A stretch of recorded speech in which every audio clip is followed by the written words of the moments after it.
Layla là một góa phụ Iran xinh đẹp. Vẻ đẹp của cô không rực rỡ, mà dịu dàng như một đóa hoa nhỏ nở lên giữa vùng đất khô cằn, khắc nghiệt.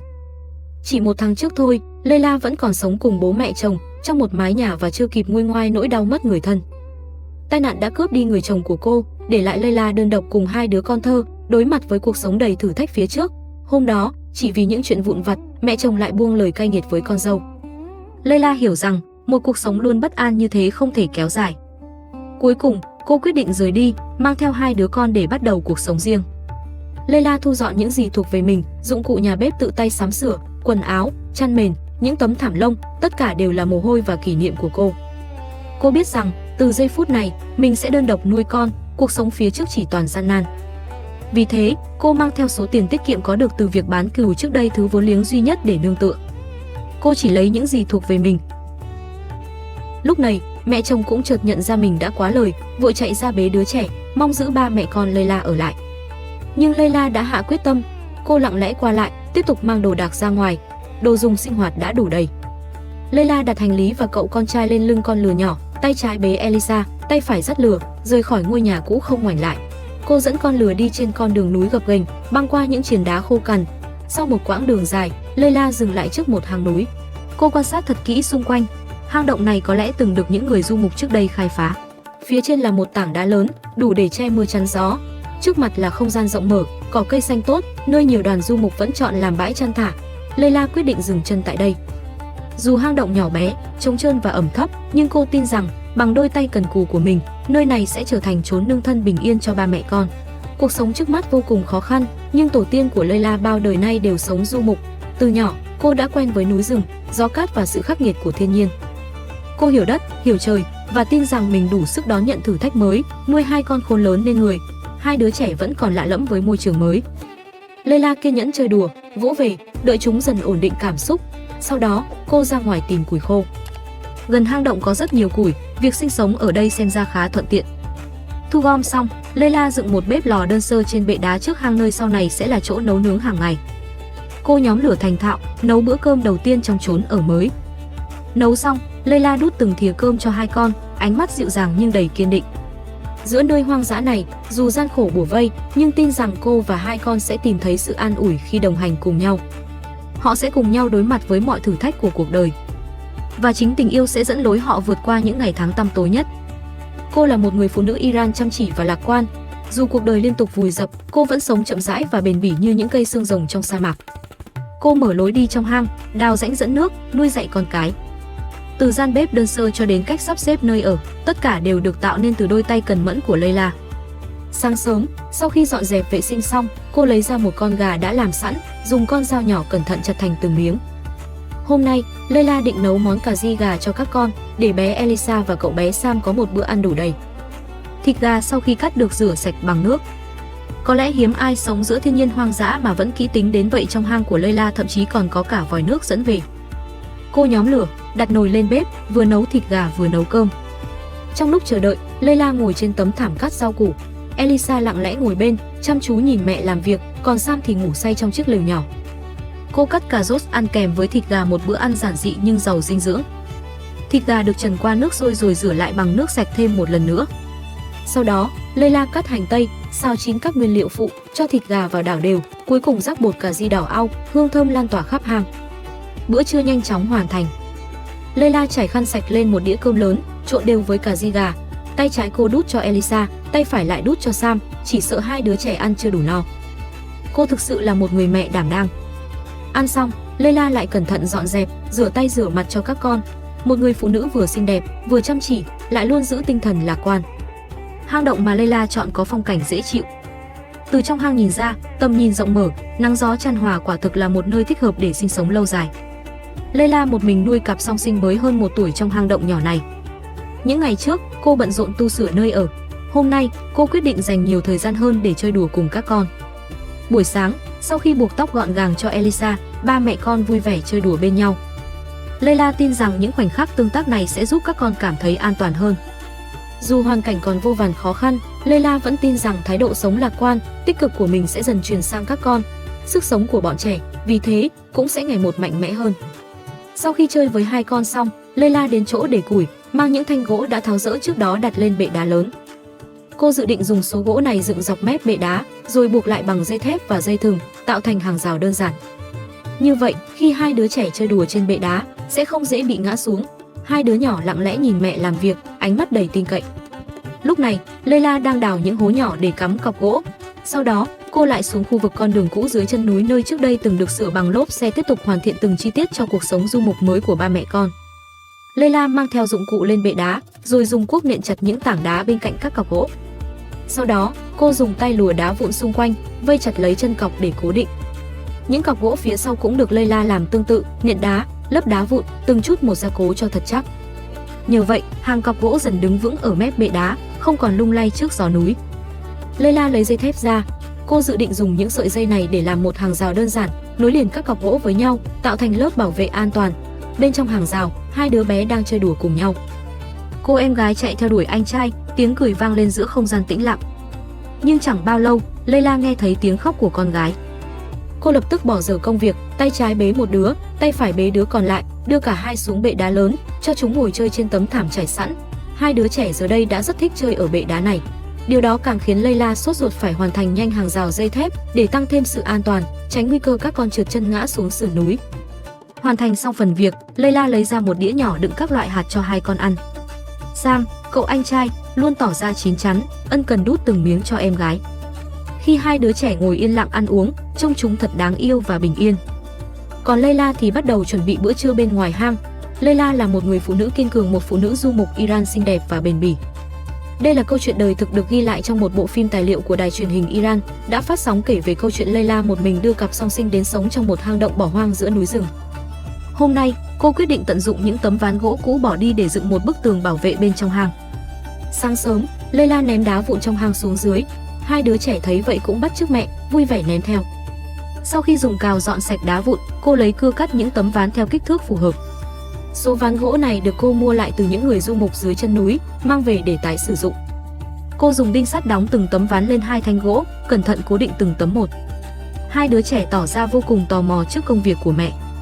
Chúng ngồi bên cạnh, nghiêm túc quan sát từng động tác, như thể đang học cách sinh tồn đầu tiên của đời mình. Khi bức ván được cố định ở mép hang, Layla dùng xẻng xúc đá vụn đổ vào chân tường để gia cố. Sau đó, cô tiếp tục dùng cưa cắt các thanh gỗ khác, dựng dọc theo mép tường, khiến bức tường gỗ trở nên vững chắc hơn. Làm xong những việc này, Layla nhặt đinh sắt, ném những thanh gỗ thừa xuống bệ đá lớn. Rồi cô lại dùng cuốc chim, dồn hết sức đào vào vách đá, tạo ra vài hốc nhỏ để sau này đặt đồ đạc. Lúc này, hai đứa trẻ bắt đầu buồn ngủ. Cô em gái khóc đòi mẹ bế, cậu anh trai cũng sụt sùi theo. Layla dỗ dành, dù hai con ngủ xong, lại tiếp tục công việc mà không hề nghỉ ngơi. Tiếng cuốc của cô gõ vào đá vang lên đều đặn trong hang, âm thanh ấy hòa vào không gian núi rừng như một khúc nhạc của sự kiên cường và dũng cảm. Trong lúc Layla chuẩn bị bữa trưa, Sam và Elisa vẫn ngủ rất say. Dường như chỉ cần có mẹ ở bên, lòng chúng đã tràn đầy cảm giác an toàn. Layla đảo nồi mì cà ri vài lượt rồi đậy nắp để lửa nhỏ hầm dần. Khi hai đứa trẻ thức dậy, cô đưa cho chúng uống hồng trà đã pha loãng. Sau đó, Layla lại cầm cuốc lên, tiếp tục sửa sang những chỗ có thể dùng để đặt đồ đạc, từng chút một xây dựng nên mái ấm du mục cho ba mẹ con giữa núi rừng hoang dã. Layla luôn khiến người khác phải ngạc nhiên. Từ một hang động bỏ hoang lạnh lẽo, cô từng chút một biến nơi này thành dáng dấp của một mái nhà. Cặp song sinh của Layla phần lớn đều rất hiểu chuyện. Khi mẹ bận rộn làm việc, hai đứa hiếm khi chạy nhảy gây rối, chỉ lặng lẽ chơi ngoan bên cạnh. Sau khi dọn sạch đá vụn trên nền hang, Layla trải thảm ra và ba mẹ con quây quần dùng bữa trưa giản dị giữa núi rừng. Trong lúc Layla đang thu dọn những tấm ván gỗ trên bệ đá, bé Elisa thử tự mình bước xuống bậc thang. Cô bé muốn tìm mẹ và lần thử đầu tiên đã thành công, bước đi còn chập chững nhưng đầy can đảm. Layla tiếp tục ném những hòn đá thừa từ bệ đá thứ nhất xuống bệ đá thứ hai. Cô muốn nâng bệ đá bên dưới cao hơn để nếu lỡ ai trượt ngã cũng không bị thương nặng. Trong lúc nghỉ tay, Layla mang giày cho hai con rồi chơi đùa cùng chúng.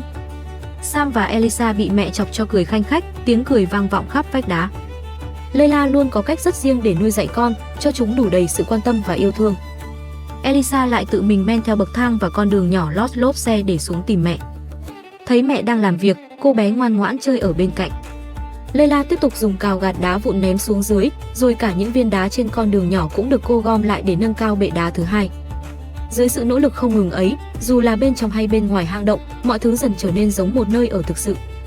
Bằng chính hành động của mình, cô dạy các con rằng trong nghịch cảnh, chỉ cần có tình yêu, con người vẫn có thể chữa lành và thay đổi cuộc sống. Sáng sớm hôm sau, khi Layla đang thay quần áo cho hai con, cô nghe thấy bên ngoài có người gọi ba mẹ con. Bước ra xem, cô sững lại, đó là bố chồng và mẹ chồng.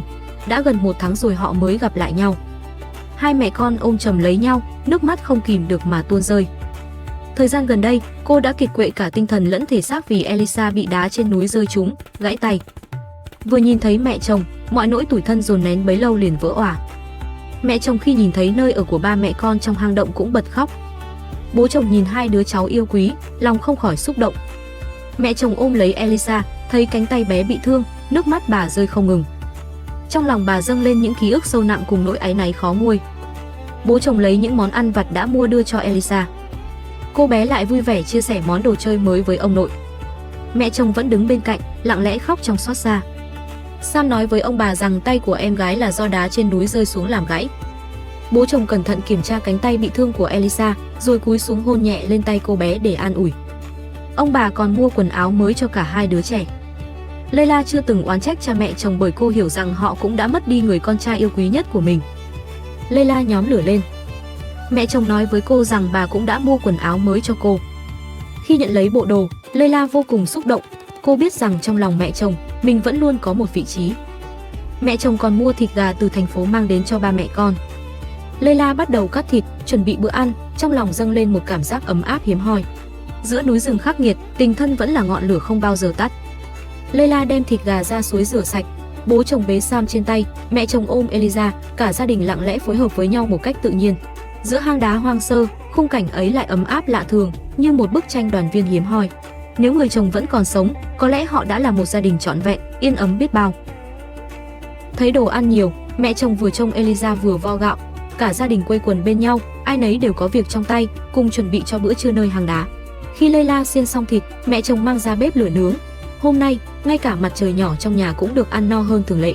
Gà nướng chín vàng, mùi thơm lan khắp hang. Layla chia phần cho các con rồi cả nhà cùng ngồi ăn ngay trong nơi trú ẩn tạm bợ ấy. Sự xuất hiện của bố mẹ chồng đã mang đến cho hang đá một sắc thái hoàn toàn khác, ấm áp, dịu dàng và đầy tình thân. Layla là người phụ nữ lương thiện. Khi mẹ chồng đến, cô ôm chầm lấy bà, không còn oán trách hay xa cách. Những mâu thuẫn của quá khứ dường như tan đi, hóa thành sự thấu hiểu và đồng hành. Trong khoảnh khắc ấy, hang động lạnh lẽo bỗng trở thành thánh địa của tình yêu, nơi người ta nhìn thấy sức mạnh của sự tha thứ. Sau bữa cơm, bố mẹ chồng ngỏ ý muốn đón Layla và hai đứa trẻ trở về nhà, nhưng cô nhẹ nhàng từ chối, nói rằng hiện tại mình quen và thích cuộc sống nơi đây. Thấy Layla chăm chỉ, kiên cường và hiểu chuyện, hai ông bà đành tạm thời chia tay ba mẹ con. Hai đứa trẻ òa khóc, không muốn ông bà rời đi, nhưng cuộc chia ly ngắn ngủi vẫn là điều không thể tránh khỏi. Trước khi đi, mẹ chồng hứa sẽ thường xuyên quay lại giúp đỡ. Layla ôm chặt hai đứa con đang nức nở, lặng lẽ nhìn theo bóng dáng bố mẹ chồng khuất dần sau triền đá, thầm mong lần đoàn tụ tiếp theo của gia đình sẽ không còn xa nữa. Sau khi dỗ dành để các con yên giấc, Layla lại bắt tay vào công việc.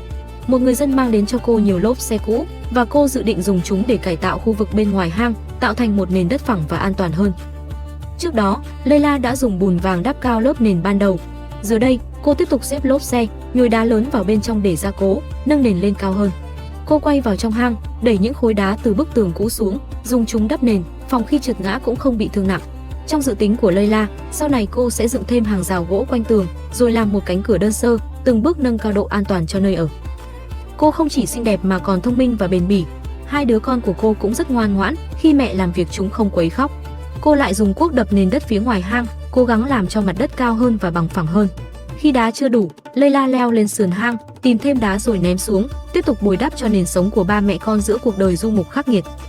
Sang ngày thứ 5, nền đất lớn phía ngoài hang đã được Layla cải tạo gần như hoàn chỉnh, rộng rãi và bằng phẳng hơn rất nhiều. Hôm nay, cô lại bận rộn bên trong hang.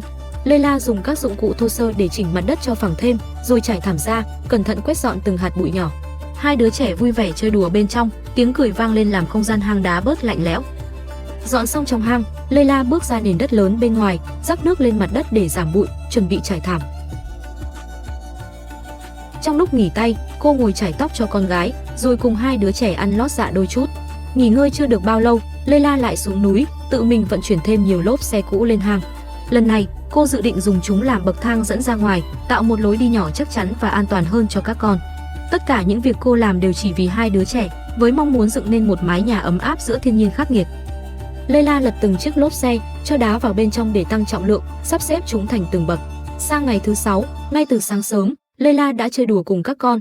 Cô hiểu rằng sự đồng hành của người mẹ quan trọng hơn bất cứ điều gì, giúp bọn trẻ cảm nhận được tình yêu, sự an ủi và nuôi dưỡng thế giới nội tâm non nớt của chúng. Sau đó, cô bắt tay chuẩn bị bữa trưa, dùng con dao nhỏ cắt cà chua, ra ngoài hang nhóm lửa, nấu cơm. Trong lúc chờ cơm chín, Layla không ngơi tay, tiếp tục xây dựng con đường nhỏ bằng lốp xe. Ăn trưa xong, cô lại chơi cùng các con, như thắp sáng tương lai của chúng bằng những khoảnh khắc bình dị. Rồi Layla quay ra ngoài làm tiếp công việc còn dang dở. Lúc này, con đường lốp xe đã hình thành được vài bậc. Hai đứa trẻ bắt đầu tự mình men theo lối đi ấy để tìm mẹ. Cậu bé Sam tỏ ra dạn dĩ và can đảm hơn, trong khi Eliza lần đầu thử bước xuống đã bật khóc, đòi mẹ bế. Dẫu vậy, từng bước nhỏ ấy cũng là dấu hiệu cho thấy các con đang dần lớn lên trong vòng tay kiên nhẫn của Layla. Giờ đây, dưới bàn tay cải tạo không ngừng nghỉ của cô, hang động ấy đã khoác lên mình một diện mạo hoàn toàn mới, trở thành một nơi ở tương đối thoải mái và an toàn. Hôm trước, Layla gặp một chú chó con đi lạc và quyết định nhận nuôi. Cô đặt tên cho nó là Tiểu Thái Dương, với mong muốn cả gia đình nhỏ sẽ sưởi ấm cho nhau giữa núi rừng lạnh giá. Sáng sớm, ánh nắng phủ khắp mặt đất. Layla dọn dẹp vệ sinh, còn hai đứa trẻ ngồi ăn vặt bên cạnh. Sam là một cậu bé ấm áp, cậu lấy đồ ăn đưa cho mẹ, ánh mắt đầy quan tâm. Layla lại chải tóc cho Eliza và Sam, lúc nào cũng giữ cho cuộc sống gọn gàng, ngay cả khi sống giữa thiên nhiên hoang dã. Cô ân cần dọn dẹp chỗ ở của Tiểu Thái Dương, nhặt sạch đá vụn, đặt sữa dê và nước uống vào trong. Đây mới là ngày thứ 2 chú chó con đến ngôi nhà mới. Trước đó, nó đã lang thang rất lâu nên vẫn còn rụt rè, ủ rũ. Sam tò mò đứng nhìn, còn Layla nhẹ nhàng dùng lược trải lông cho chú chó, đối xử với nó như một thành viên trong gia đình. Giữa hang đá thô sơ ấy, tình yêu thương lặng lẽ lan tỏa, đủ để sưởi ấm cả người và vật trong hành trình sinh tồn du mục đầy gian khó. Dưới sự chăm sóc tận tụy của ba mẹ con, Tiểu Thái Dương cuối cùng cũng không còn run rẩy như ngày hôm trước. Trong căn hang đá thô sơ ấy, hơi ấm dần quay trở lại, không chỉ cho chú chó nhỏ mà cho cả một mái nhà đang được hồi sinh từng ngày. Layla là người phụ nữ luôn giữ nếp sống gọn gàng và chỉn chu, dù hoàn cảnh có khắc nghiệt đến đâu. Mỗi ngày, cô vẫn cẩn thận rửa tay, rửa mặt cho hai đứa trẻ, như một cách giữ gìn phẩm giá và trật tự giữa cuộc sống du mục đầy gió bụi. Với Layla, sinh tồn không có nghĩa là buông xuôi. Sau khi dỗ dành các con yên giấc, cô bắt tay vào việc đào bậc thang trước cửa hang. Tiếng búa nặng nề nện xuống đá, từng mảng đá lớn bong ra dưới đôi tay rắn giỏi. Cô cúi người, tự tay gỡ từng mảnh đá vụn, rồi đổi sang cuốc, kiên nhẫn mở rộng lối ra vào, để nơi ở này không còn là một chiếc hang chật hẹp, mà dần trở thành một mái nhà an toàn. Tiểu Thái Dương đã ngủ say, những tiếng đập vang dội cũng không làm nó tỉnh giấc. Trong không gian nhỏ bé ấy, dường như nó đã cảm nhận được thứ hơi ấm mà mình từng đánh mất trong những ngày lang thang. Eliza cũng mệt và ngủ tiếp, chỉ còn Sam thức. Layla đành tạm dừng công việc, chơi đùa cùng con trai một lúc để xoa dịu sự cô đơn của đứa trẻ giữa núi rừng hoang vắng. Khi Sam đã yên tâm, Layla lại tiếp tục đào sâu, chỉnh sửa cửa hang thành những bậc thang vững chắc. Cô làm tất cả chỉ vì một điều giản dị, để các con có thể đi lại an toàn hơn mỗi ngày. Khi Tiểu Thái Dương tỉnh dậy, Layla đã chuẩn bị sẵn sữa dê cho nó. Từ ngày chuyển bếp lò ra khu nền lớn phía ngoài, việc nấu ăn và đun nước của cô thuận tiện hơn rất nhiều. Layla lấy một ít bánh mì dẹp nan đưa cho nó, nhưng chú chó nhỏ vẫn không dám há miệng ăn. Cô không vội vàng, chỉ nhẹ nhàng đặt bánh vào hộp, kiên nhẫn ngồi bên, khẽ nói chuyện, để nó hiểu rằng nơi này không còn là chốn nguy hiểm. Sam cũng rất yêu quý Tiểu Thái Dương. Cậu bé cầm bánh mì đưa đến, ánh mắt đầy mong chờ, nhưng chú chó nhỏ vẫn rụt rè trốn vào hang. Sam thì tràn đầy năng lượng, không muốn ngủ, trong khi Eliza đã say giấc từ lâu. Layla lại dành thêm chút thời gian chơi cùng con trai, để tiếng cười trẻ thơ vang lên giữa núi rừng tĩnh lặng. Sam lặng lẽ đứng bên cạnh, nhìn mẹ tiếp tục sửa sang bậc thang. Sức lực của Layla khiến người ta khó tin đó là của một người phụ nữ. Mỗi nhát búa giáng xuống, đá cứng cũng vỡ tan. Ngay cả những người đàn ông từng quen lao động nặng nhọc, nếu chứng kiến, cũng phải nể phục ý chí và sức mạnh ấy. Cô đổi sang cuốc, tỉ mỉ chỉnh sửa từng bậc đá, để mọi thứ vừa chắc chắn vừa gọn gàng. Khi Layla nấu cơm, Sam vẫn đứng yên bên cạnh nhìn mẹ. Cậu bé hiểu chuyện, ngoan ngoãn, không khóc lóc, không quấy phá. Tiểu Thái Dương cũng rón rén bước ra khỏi hang, nằm nghỉ trước cửa, lặng lẽ quan sát gia đình nhỏ đang dần trở nên trọn vẹn. Trong bữa trưa đơn sơ, Sam luôn là đứa trẻ ấm áp nhất. Cậu bé đút cho mẹ ăn, rồi lại quay sang đút cho em gái khi mẹ bận rộn. Sự quan tâm non nớt ấy là điều quý giá nhất mà Layla có được giữa cuộc đời du mục nhiều gian khó. Eliza tỉnh dậy, tinh thần phấn chấn hơn anh trai. Khi Layla tiếp tục hoàn thiện những bậc thang cuối cùng, cô bé hiếu động chạy theo Tiểu Thái Dương, rồi vì sợ hãi lại chui vào lòng mẹ. Layla đành vừa làm việc vừa bế con, đôi tay chai sạn vẫn không ngừng lao động. Cuối cùng, cô dùng chổi quét sạch đá vụn và cát đất. Eliza đứng bên cạnh gọi mẹ không ngớt. Công việc trong ngày đã hoàn thành. Dưới sự chăm sóc ân cần của Layla, Tiểu Thái Dương không còn vẻ ốm yếu ban đầu, thong thả đi lại trước cửa hang, như thể đã chấp nhận nơi này là nhà. Sáng hôm ấy, Layla và cô con gái Eliza thức dậy từ rất sớm, trong khi cậu bé Sam vẫn còn ngủ say. Cô lặng lẽ dọn dẹp những mảnh đá vụn trước cửa hang, Eliza thì chơi đùa bên cạnh, vừa tò mò vừa ngoan ngoãn. Khi Sam tỉnh giấc, hai anh em lại ríu rít chơi cùng nhau. Layla trải thảm, lấy quả dưa lưới mua từ phiên chợ hôm qua, cắt thành từng miếng nhỏ cho các con ăn, bữa sáng giản dị nhưng đầy đủ yêu thương. Dù sống trong hang đá, Layla luôn giữ cho không gian sinh hoạt sạch sẽ. Mỗi ngày, cô đều quét dọn thảm, lau chùi cẩn thận. Nhớ lại hôm trước có một con bọ cạp độc bò vào hang, Layla không khỏi lo lắng cho sự an toàn của các con. Sáng nay, cô lấy bình thuốc diệt côn trùng mượn từ nhà hàng xóm, cẩn thận pha thuốc theo đúng tỷ lệ, đậy nắp rồi lắc mạnh. Đeo găng tay, vác bình thuốc lên lưng, Layla bắt đầu phun thuốc xung quanh hang để phòng ngừa hiểm họa. Eliza tò mò chạy ra ngoài, Layla liền nhắc con đứng xa, vì mẹ đang xịt thuốc. Sam thì yên tĩnh hơn, ngồi trong hang ăn dưa, không chạy ra quấy phá. Sau khi xịt xong, Layla đổ đầy nước vào bình lớn. Hôm nay, cô dự định đưa hai đứa trẻ lên một ngọn núi xa hơn để kiếm củi. Cô không yên tâm để các con ở nhà một mình, nên quyết định đưa chúng đi cùng.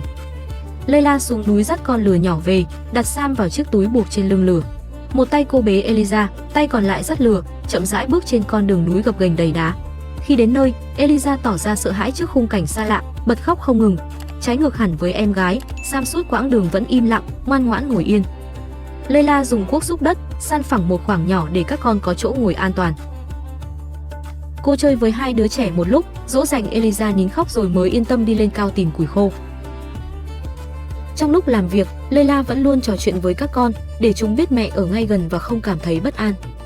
Giữa núi rừng hoang vắng, Layla nhóm lửa, đun ấm trà đỏ, cùng hai con ăn bữa trưa giản dị bên dưa lưới và bánh mì dẹt.